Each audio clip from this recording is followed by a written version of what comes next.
میرے گھر میں میرے کزن کی شادی ہے، اس میں ہلدی وغیرہ اور مہندی جیسے فنکشن میں ہوں گے۔ اصل میں یہ کچھ چیزیں ایسی ہیں جو شرعی، اور کچھ ایسی ہیں جو عادت ہے، جیسے مہندی وغیرہ، اور مطلب بچی کو سجانے کے لیے اگر کوئی وقت مقرر کرے ٹھیک ہے، گھر کے لوگ اکٹھا ہو لیں، انشاءاللہ اس کو غلط نہیں کہا جائے گا۔ شرط یہ ہے کہ اس میں ڈھول تاشا اور کوئی غلط چیز نہ ہو۔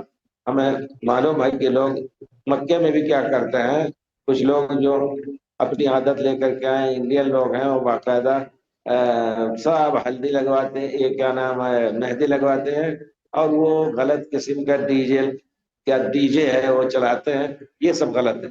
لیکن اگر یہ زینت تو اس کے لیے، تزئین کے لیے لڑکی کے یا جو لوگ عورتیں شریک ہوں گی، جائز ہے مہندی وغیرہ لگانا، لیکن یہ ہے کہ اس میں مختلف کوئی ایسی شرعی مخالفت نہ ہو تب، اور اس کو بدعت نہیں کہا جائے گا، انشاءاللہ ایک عادت کہی جائے گی۔